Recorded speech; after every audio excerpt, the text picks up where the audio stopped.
Lui qui va nous apporter la parole ce matin dans... Bon, je vais le laisser introduire le texte. Puis, j'aimerais vous inviter à l'accueillir chaleureusement. En fond, ça fait vraiment partie de la vision de l'Église de former. Puis, c'est une bénédiction, c'est une joie pour moi de voir ce matin Simon.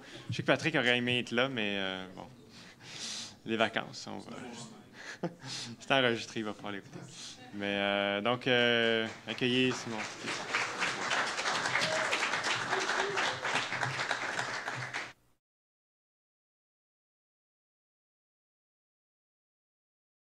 Désolé, je suis pas grand. Je vais tasser le micro. Ben, c'est ça.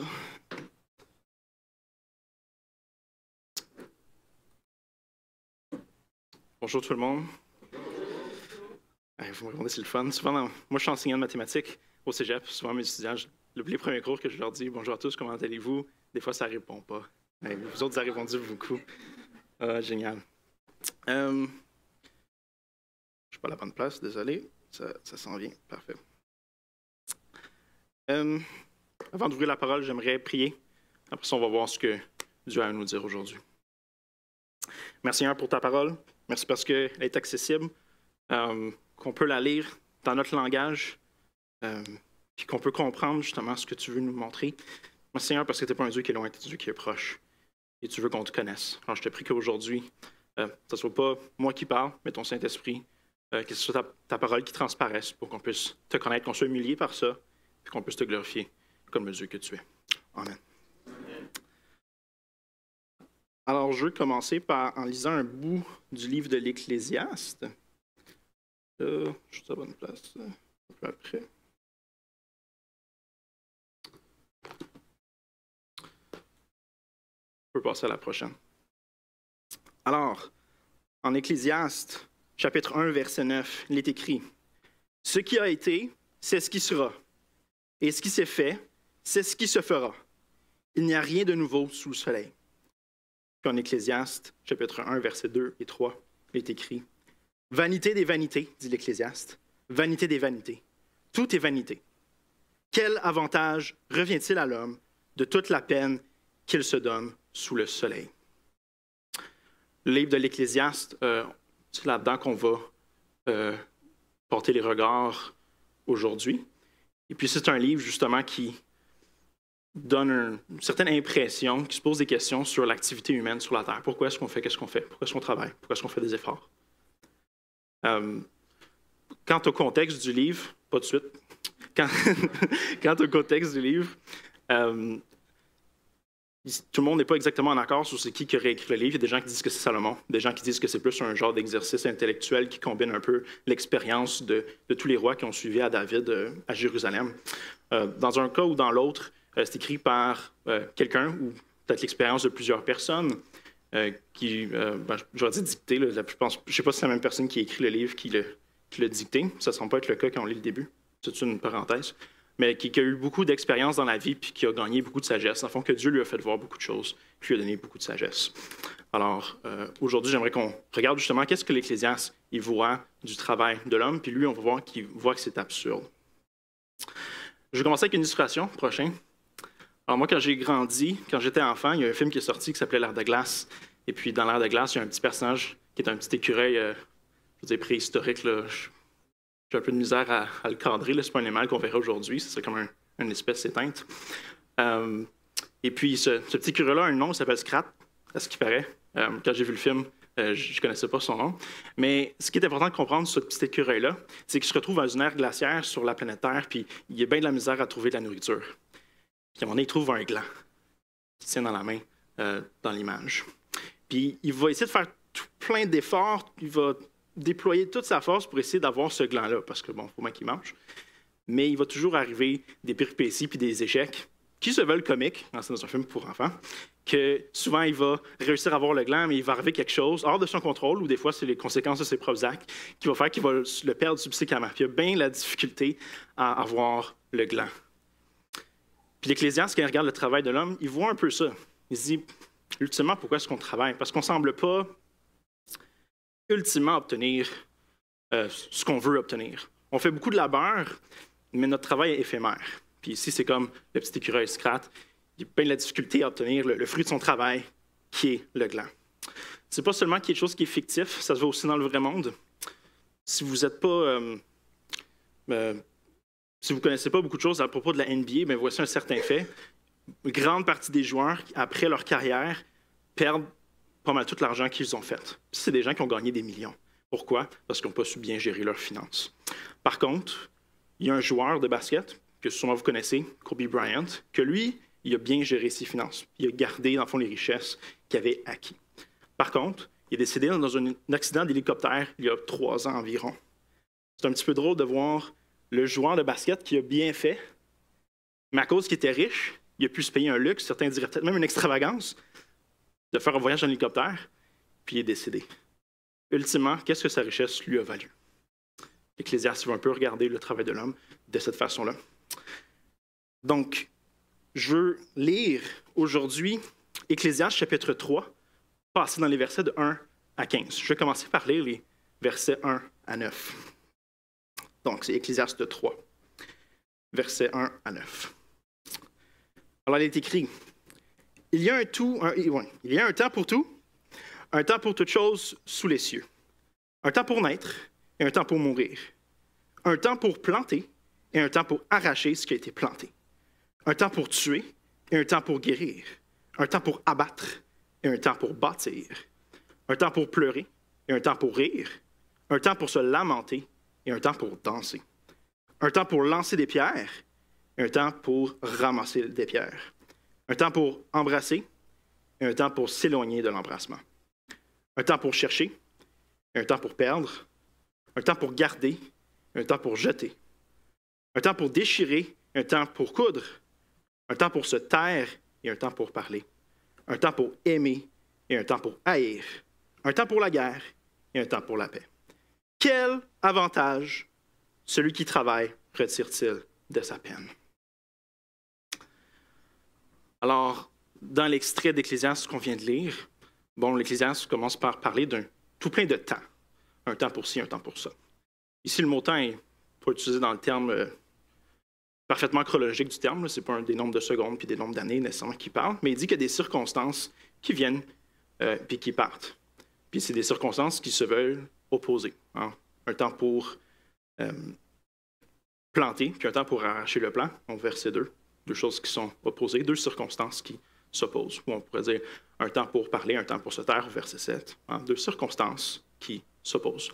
Puis, comme on l'a vu au chapitre 1, verset 9, là, ces circonstances-là vont justement revenir, partir et venir. Donc, ça va s'échanger.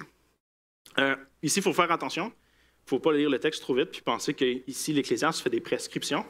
Au verset 1, ça dit « Il y a un temps pour toute chose, un temps pour toute chose sous les cieux ». C'est quelque chose qui constate puis qui observe. Donc, il observe que on va avoir un temps pour parler, un temps pour se taire. Il n'est pas en train de parler de « vous choisissiez le bon temps pour parler puis le bon temps pour se taire », bien que ce soit vrai. Ce n'est pas de ça qu'il parle ici. Puis, de toute façon, si vous en retirez le fait qu'il y a un temps pour se taire puis un temps pour parler, ce ne serait pas normalement une mauvaise chose, mais il ne faut pas, dans le fond, mal comprendre le texte.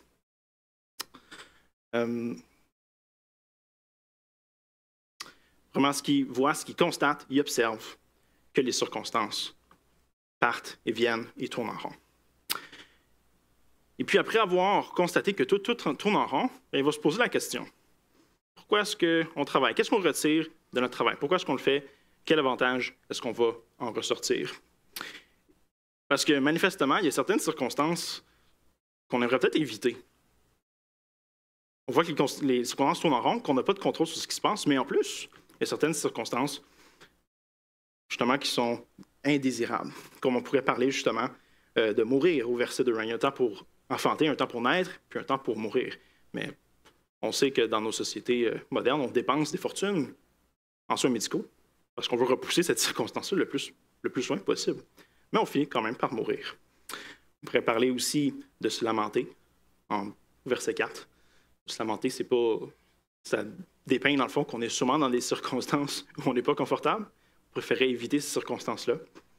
Et puis, verset 8, on peut aller à l'exemple peut-être le plus extrême dans toutes les circonstances qui sont notées, la guerre. La guerre, c'est quelque chose qu'on veut éviter à tout prix pour beaucoup de gens. Là, on pourrait commencer à se plaindre du gouvernement, ce n'est pas le point ici. Moi, ce que je veux dire, c'est qu'en général, on veut éviter la guerre. Même la création de l'ONU, on connaît l'Organisation des Nations Unies, ça a été fait après la Deuxième Guerre mondiale pour éviter ça. Mais bon, ces choses-là reviennent, même si on déploie des efforts pour les repousser. Donc, ici, il faut comprendre, l'Ecclésiaste veut dire, on tourne en rond, les circonstances reviennent, peu importe le travail qu'on fait. C'est pas que le travail n'a pas du tout son impact. Quand on fait un travail, on espère justement qu'il y en ait un bon fruit, un bon résultat. Mais ultimement, il va y avoir des échecs. Notre travail ne va pas nécessairement produire ce qu'on veut. Voilà.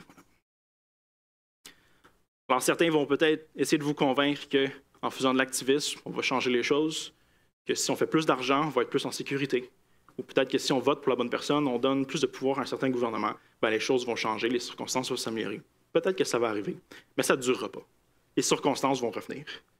Donc, même si on déploie tous nos efforts pour justement éloigner, on va dire, la pauvreté peut-être dans notre société, que ce soit partout plein de moyens, il y a des gens qui vont être pauvres. Ça va arriver. Peut-être que maintenant, on va être dans un temps de prospérité, peut-être que ça va aller bien, mais il y a un temps où ça va être plus difficile, puis ça va arriver éventuellement. Donc, qu'est-ce qu'il faut comprendre de tout ce prélude-là à ce qu'on va lire aujourd'hui? C'est qu'on ne peut pas s'attendre ultimement au fruit de notre travail. On ne peut pas s'attendre à ce que nos mains font. On ne peut pas mettre nos espoirs là-dedans. Parce que le fruit de notre travail, si on le reçoit, sera éphémère de toute façon. Bon, il ne faut pas s'attendre au fruit de nos mains. On peut passer à la prochaine. Si on se rend compte que le fruit de nos mains n'a pas toujours ou ultimement l'effet escompté, on pourrait commencer à penser, bon, ben, pourquoi travailler? Pourquoi est-ce que moi je devrais déployer des efforts? T'sais? Je sais qu'ultimement, je vais avoir un échec. Pourquoi est-ce que je ne fais pas juste un minimum de travail? T'sais, je pourrais rentrer dans un découragement comme ça, parce que je n'ai pas envie de faire des efforts. D'autres pourraient se dire, ah ben, si l'Ecclésiaste remarque que les circonstances tournent et que notre travail n'a pas d'effet, c'est parce qu'on travaille mal. Il faut travailler mieux. Il y a ici deux réactions possibles. Soit le découragement ou un gros optimisme. L'Ecclésiaste, ce n'est pas ça sa réaction face à l'absurdité du travail humain. Ce n'est pas à ça qu'il va penser. Je vais continuer justement à lire après ce qu'on a lu à partir du verset 10.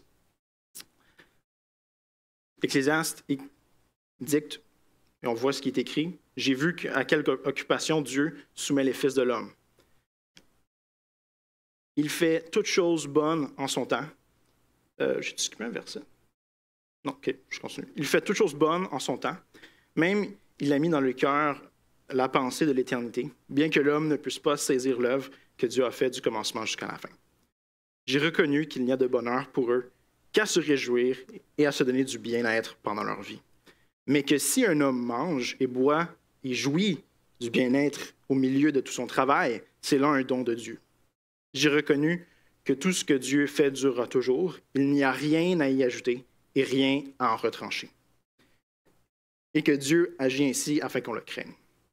Ce qui est a déjà été, et ce qui sera a déjà été. Dieu ramène ce qui est passé.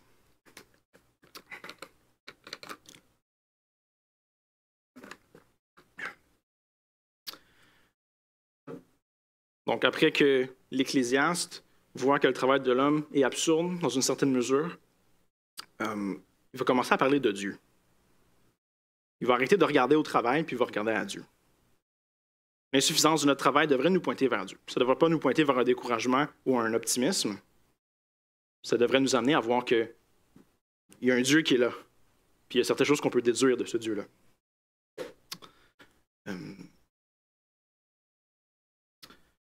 Donc, est-ce qu'on peut revenir à... Ah non, c'est bon. J'ai rien dit. On peut... Oui, merci. Alors, dans cette version-là, vous allez voir le verset 10, ça dit « J'ai vu à quelle occupation Dieu soumet les fils de l'homme ». Il y a des versions qui vont peut-être être un petit peu plus dures là-dessus, qui vont dire que c'est un moyen d'humiliation, le travail de l'homme sur la terre.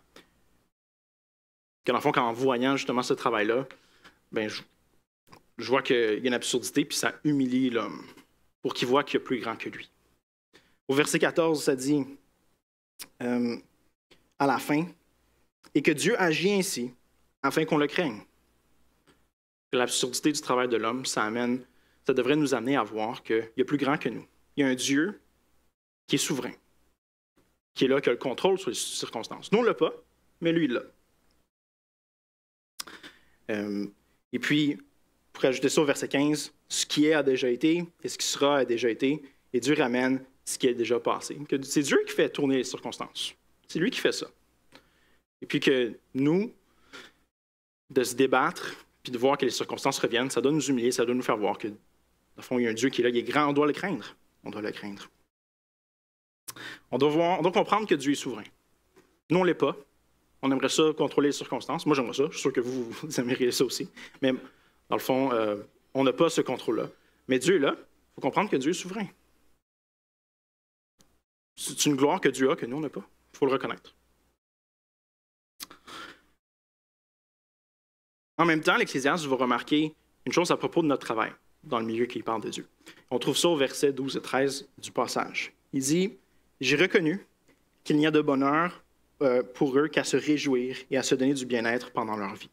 Mais que si un homme mange, boit et jouit du travail, jouit du bien-être, au milieu de tout son travail, c'est là un don de Dieu. » C'est un don de Dieu. Que Dieu n'est pas seulement souverain, mais dans sa bonté, nous permet aussi de profiter de notre travail. C'est sûr que quand on est des échecs puis on ne reçoit pas le fruit de notre travail, ça ne se produit pas. Mais quand on joue notre travail, c'est un don de Dieu. Parce que ultimement, ce n'est pas nos efforts, ce n'est pas notre travail qui va nous donner les circonstances qu'on veut, qui va nous donner les temps qu'on veut. C'est Dieu qui va nous le donner, c'est Dieu qui nous l'accorde. Donc Dieu est souverain. Puis quand il nous permet de jouir dans notre travail, de profiter de ce qu'on a obtenu, c'est un don de Dieu. Alors, on n'est pas au contrôle des circonstances, Dieu l'est, et il nous donne ce cadeau-là, ce don-là. Devant ça, comment est-ce qu'on devrait réagir? Ben, c'est dans le texte, dans l'Ecclésiaste, c'est ça qui en déduit. Il dit, nous, notre place là-dedans, c'est de se réjouir de ce que Dieu nous donne. On peut revoir verset 12. « J'ai reconnu qu'il n'y a de bonheur pour eux qu'à se réjouir et à se donner du bien-être pendant leur vie. » Alors, notre réaction face à l'absurdité de notre travail, ce n'est pas de prendre notre destinée en main et de devenir super optimiste, puis je vais travailler mieux pour obtenir ce que je veux. Pas non plus de se décourager, de se dire je ne veux pas travailler parce que ça ne sert à rien. Mais de se dire wow, merci Seigneur pour ce que tu me donnes.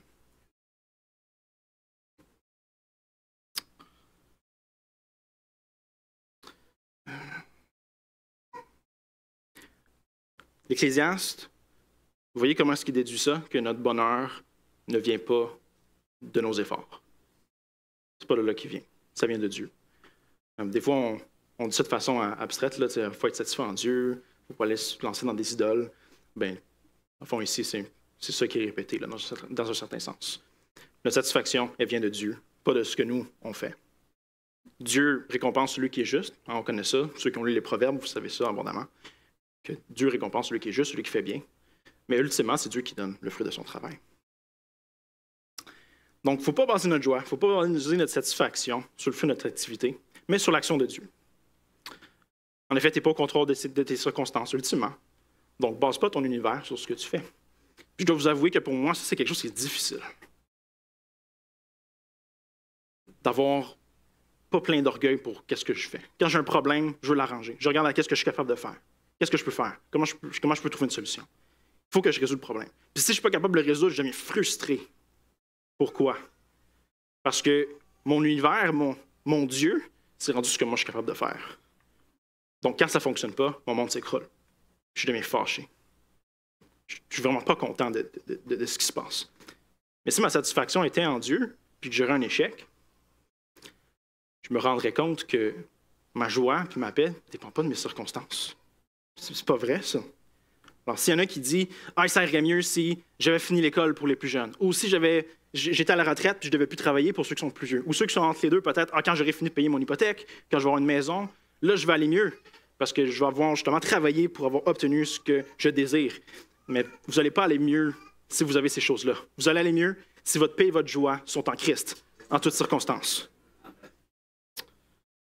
Si vous lisez dans 1 Pierre, chapitre 1, 8 et 9, vous allez voir que votre joie, elle est en Christ.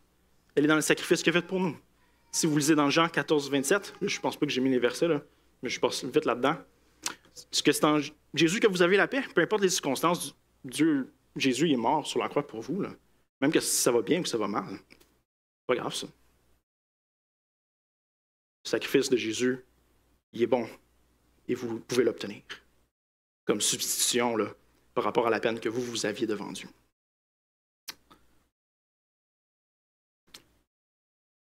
Donc, attendez-vous pas aux fruits de votre labeur, attendez-vous à Dieu. Ouais, c'est l'Ecclésiaste, c'est sur son raisonnement. On ne peut pas se baser sur ce que nous, on est capable de faire. Il faut se baser sur ce que Dieu nous font, les dons que lui nous donne, les grâces que lui nous fait. Dans le fond, le contrôle des circonstances, il faut laisser ça à Dieu, c'est son domaine. Non, il faut se réjouir de ce qu'il nous donne, il faut le glorifier pour qui il est. C'est ça notre part. Donc, je passe à travers 2 points. J'ai dit que bon, le travail de l'homme, ultimement, il est absurde, on n'obtient pas ce qu'on veut, il est inefficace. Et que ça doit nous amener à voir qui Dieu est. Puis quand on regarde à Dieu, on voit qu'il y a un plan. On peut passer à la prochaine. Que Dieu a un plan. Dieu, il ne fait pas juste dispenser des bénédictions, puis peut-être des échecs, de façon aléatoire. C'est pas comme ça que Dieu fonctionne. On peut passer à la prochaine, je pense. Oui. On voit ça beaucoup au verset 11. Alors, verset 11 du chapitre 3 de l'Ecclésiaste mentionne « Il fait toutes choses bonnes en son temps. Même il a mis dans le cœur la pensée de l'éternité, bien que l'homme ne puisse pas saisir l'œuvre que Dieu fait, du commencement jusqu'à la fin. » Donc, Dieu nous a donné une certaine pensée de l'éternité. Qu'on voit que l'histoire un peu de l'univers, puis dans le fond le plan de Dieu, ben, il va s'étendre après nous, puis ça avait lieu avant nous. Puis nous, on ne comprend pas tout ce qui s'est passé, mais ça se passe. On voit qu'il y a quelque chose, il y a un plan, il y a une grande histoire qui se déroule, mais on n'en comprend pas tout au complet. Mais on voit qu'il y a un certain plan, il y a quelque chose qui se passe. Et puis, par rapport à cette action que Dieu fait là, le plan de Dieu, l'Ecclésiaste va mentionner 2 choses sur ça. Que c'est bon en son temps. Ces 2 choses-là ensemble. Parce que des fois, c'est difficile de croire que le plan de Dieu est bon en son temps. Il faut s'en rappeler. Parce que des fois, on veut des choses maintenant. Moi aussi, des fois, je veux des choses maintenant. On sait tous qu'on a une certaine proclivité dans la tête, mais ça, je pense que c'est un mot anglais. Mais on a une certaine prédisposition à être impatient, on le sait. Moi, j'aimerais savoir la maison maintenant. Je vais avoir fini de payer mon hypothèque maintenant. Je vais avoir un meilleur emploi maintenant. Cette personne-là au travail qui m'agace, j'aimerais ça qu'elle arrête maintenant. J'aimerais ça que ma femme, mon mari, arrête d'être de même maintenant. Tout de suite. Je suis tanné d'attendre. Peut-être que Dieu vous regarderait avec un... Non, mon plan, il est bon dans son temps. Parce que peut-être que le fait que votre situation financière en ce moment elle est difficile, ben c'est peut-être pour vous apprendre à bien gérer vos finances, de la sagesse, puis peut-être aussi pour vous apprendre le contentement. Alors, des fois, les circonstances peuvent être difficiles. On peut se mettre à penser que pas sûr que le plan de Dieu est bon en son temps. Mais il l'est. Parce qu'il ne faut pas oublier, on a la pensée de l'éternité, mais on ne comprend pas le plan de Dieu au complet. Puis il y a des choses qui nous échappent. Donc même quand ça va mal, il faut se dire, Dieu est au contrôle. Puis il fait les choses bonnes en leur temps. Puis des fois, ça peut devenir très difficile. Moi, je pense surtout à ceux qui sont malades. Ils pourraient dire, j'aimerais ça être guéri maintenant. Puis je suis avec vous, j'aimerais ça que vous soyez guéris maintenant aussi. Mais Dieu vous dit à vous quand même, je fais les choses bonnes en leur temps. Puis faites attention, là, parce que quelqu'un pourrait dire, Simon, tu ne sais pas qu'est-ce que tu demandes. De devoir durer dans la souffrance, là, c'est trop difficile. Tu as raison, moi je suis jeune, je n'ai jamais vraiment souffert dans mon corps, je n'ai jamais subi de grosses persécutions. Mais la Bible et Dieu, ils savent de quoi ils parlent. Vous ne devez pas vous baser sur ce que moi je dis, vous devez vous baser sur ce qui est écrit là. C'est important. Parce que si vous basez sur ce que Simon dit, ou peu importe qui d'autre, là, soudainement, ça devient difficile. Vous avez l'impression que la parole de Simon, elle ne tient pas la route. Là, vous commencez à douter. Ben, vous auriez peut-être raison, je suis un homme. Hein? Je n'ai pas toujours raison. Par contre, Dieu est infaillible. Dieu est parfait. Donc, même si les circonstances sont difficiles, les choses sont bonnes dans leur temps. Puis peut-être qu'il y en a qui connaissent ce verset-là par cœur, le Romains 8, 28, qui dit que du reste, nous savons que tout contribue au bien de ceux qui aiment Dieu, de ceux qui sont appelés conformément à son plan. Alors, Dieu a un plan. C'est écrit dans le verset même. Dans ce verset-là, c'est dit à la fin conformément à son plan. Et que tout contribue, dans le fond, à leur bien. Donc, pour la personne qui est malade et qui souffre, peut-être que ça, c'est pour que ta foi soit éprouvée, puis quelqu'un d'autre voit ça comme un témoignage, puis que justement Dieu utilise ça pour toucher son cœur? Hein, des fois, il y en a qui viennent me dire « Ah, t'es jeune, sur la foi, ça m'encourage. » Ben, moi, les vieux qui souffrent, puis quand je leur dis « ça va bien », puis ils me disent juste « grâce à Dieu », ça m'encourage. Parce que leur foi est solide. Fait que qui sait, s'il n'y a pas un voisin dans un autre lit d'hôpital qui a besoin de voir votre foi?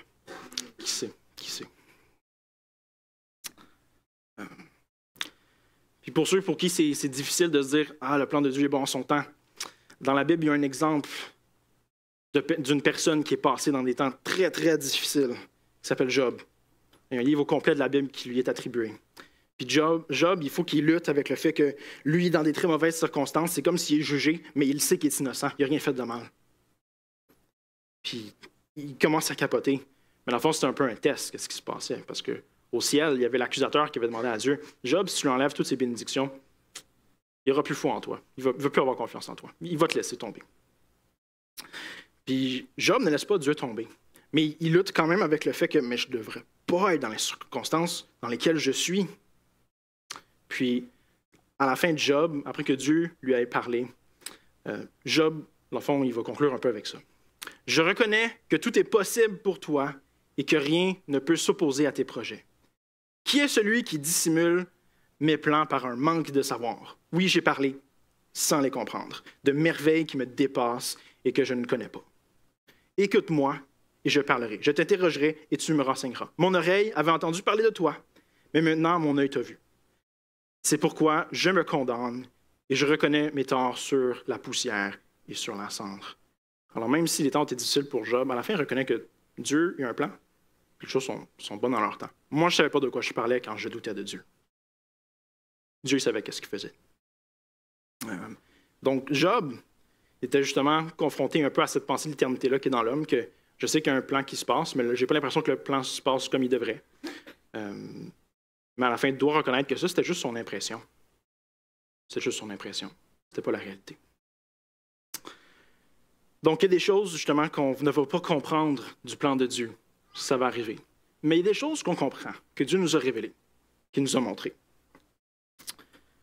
Je pense que c'est la prochaine diapositive. Aujourd'hui, je vous en donner au moins 2, mais qui sont selon moi les plus importantes.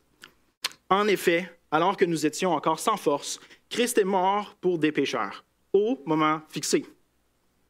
Dieu est au contrôle des circonstances. Puis c'était décidé dans son plan que Christ allait mourir pour des pécheurs, qu'il allait mourir pour nous, dans le fond. C'est décidé. C'est pas quelque chose que Dieu, un matin, s'est dit « je pense que je devrais faire ça. » Non, non, non. Tu es au contrôle, tu savais ce qu'il faisait. C'est là depuis le début. Puis si on connaît ça du plan de Dieu, là, c'est pas je ne vous demande pas de croire dans quelque chose qui est totalement abstrait puis nébuleux à nos yeux. Là. Non, non, c'est écrit, c'est clair. Là. Jésus est mort pour nos péchés. Puis qu'est-ce qui est dit des temps de la fin, dans Matthieu 24, versets 30 à 31? « Alors le signe du Fils de l'homme apparaîtra dans le ciel. Tous les peuples de la terre se lamenteront. Ils verront le Fils de l'homme venir sur les nuées du ciel avec beaucoup de puissance et de gloire. Il enverra ses anges avec la trompette retentissante. Ils rassembleront ceux qu'il a choisis des 4 coins du monde, d'une extrémité du ciel à l'autre. » Dieu revient pour nous chercher. Que ça aille bien ou mal maintenant, Dieu arrive. Puis il arrive pour quelque chose de meilleur. Fait que pour ceux qui sont dans des circonstances attrayantes en ce moment, que vous voyez que la vie est bien, ben ça va être meilleur après. Vous n'oubliez pas ça. Puis pour ceux pour qui c'est difficile aujourd'hui, il y a de l'espoir. Ça s'en vient. C'est pas pour toujours. Donc, Dieu est en contrôle des circonstances. Puis ça, on doit justement le remarquer du fait que notre travail est absurde, mais aussi le contrôle de Dieu. Il est dans notre faveur à cause de son amour. On a accès justement au pardon de nos péchés parce que Dieu nous aime, puis ça fait partie de son plan. Ça fait partie du contrôle qu'il exerce sur les circonstances. Donc, que ça aille bien, ben, glorifiez Dieu, puis réjouissez-vous de ce qu'il vous donne. Mais n'oubliez pas aussi de glorifier Dieu pour le salut qu'il nous donne gratuitement, c'est une grâce. Puis si ça va mal, puis vous ne trouvez pas de bénédiction, il y a toujours cette bénédiction-là qui est là. Désespérez pas. Glorifiez toujours Dieu pour ça.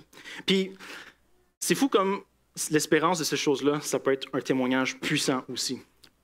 Hier soir, Dieu a ouvert des portes pour que je parle à une certaine personne de Jésus. Puis ça l'a frappé, comment moi je pouvais lui dire, ben, regarde, je sais que tu vois que la société est en train de dégringoler puis de se désintégrer. Mais moi, je suis en paix avec ça, parce que c'est pas ça qui est important.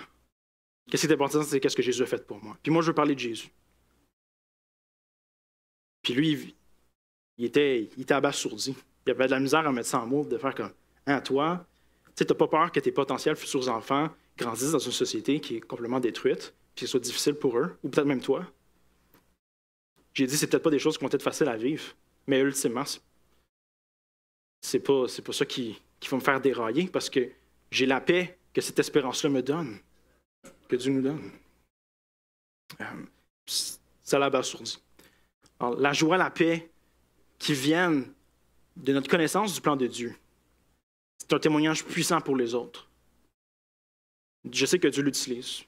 Hier soir, j'ai loué Dieu parce qu'il m'a donné ça. Puis, j'espère que vous aussi, quand vous voyez, je ne sais pas, peut-être vos collègues de travail, peut-être votre famille, peut-être vos amis, bien, c'est quelque chose qui puisse transparaître. Donc, ne vous attendez pas au fruit de votre travail, mais regardez vers Dieu, puis attendez-vous à son plan, à lui. Alors, je veux conclure. Puisque l'humain n'est pas au contrôle de ses circonstances, bien, il faut s'attendre à Dieu. Et puis, voici plusieurs choses à laquelle est-ce qu'on peut s'attendre. Que Dieu donne la joie, peu importe les circonstances. La paix, peu importe les circonstances. Que Dieu va pourvoir. Hein, peut-être que c'est difficile, peut-être que c'est des temps qui sont peut-être serrés au niveau financier, je ne sais pas. Je suis sûr que devant moi, j'ai une panoplie de circonstances différentes de vie. Mais Dieu pourvoit aussi. On peut voir ça dans Matthieu 6, 26. Dieu donne le salut. Hein, sûrement non, je ne dis pas sûrement. C'est la plus grosse bénédiction qu'il nous donne. Puis que Christ revient. Donc, attendons-nous au Seigneur, attendons-nous au plan de Dieu, pas au fruit de nos mains. J'aimerais prier.